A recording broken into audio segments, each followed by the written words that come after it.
गेल्या अनेक दिवसांपासून दिल्लीच्या जंतर मंतरवर सुरू असलेल्या कॉक्रोच जनता पार्टी अर्थात सीजेपीच्या आंदोलनाला प्रचंड मोठं यश मिळालंय।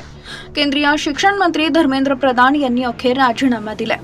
काहीही झालं तरी जोपर्यंत धर्मेंद्र प्रधान यांचा राजीनामा होत नाही तोपर्यंत आम्ही माघार घेणार नाही अशी भूमिका सीजेपीनं घेतली होती। तरुणांनी आपले आंदोलन मागे घ्यावे यासाठी केंद्र सरकारनं हरतऱ्हेनं प्रयत्न केले, परंतु त्यात यश आलंच नाही।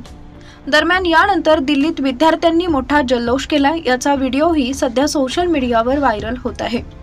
या व्हिडिओमध्ये तुम्ही पाहू शकता अभिजित दिपके यांना फोनवर केंद्रीय शिक्षण मंत्री धर्मेंद्र प्रधान यांच्या राजीनाम्याची माहिती मिळाली आणि दिल्लीच्या जंतर मंतरवर एकच जल्लोष पाहायला मिळाला। विद्यार्थी अक्षरशः आनंदाने नाचत आहेत, उड्या मारतायत, एकमेकांचं अभिनंदन करताना दिसतायत। दरम्यान यानंतर अभिजित दिपके यांनी आपली पहिली प्रतिक्रिया दिली आहे। गेल्या 36 दिवसांपासून दिल्लीत जंतर मंतरवर शिक्षण मंत्री धर्मेंद्र प्रधान यांच्या राजीनाम्याची मागणी करत आंदोलन करणाऱ्या कॉक्रोच जनता पार्टीच्या मागणीला यश आलं असून धर्मेंद्र प्रधान शिक्षण मंत्री पदावरून पायउतार झालेत। धर्मेंद्र प्रधान यांनी राजीनामा दिल्यानंतर कॉक्रोच जनता पार्टीचे संस्थापक अभिजित दिपकेंनी पहिली प्रतिक्रिया दिली आहे।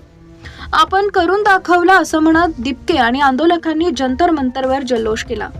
धर्मेंद्र प्रधान यांचा राजीनामा त्यांनी दिला आहे। हे काय म्हणत होते की या सरकारमध्ये राजीनामे होत नाहीत अशी प्रतिक्रिया दिपकेंनी दिली आहे। नीट परीक्षेचे पेपर फुटल्यानंतर देशभरात एक संतापाची लाट उसळली होती।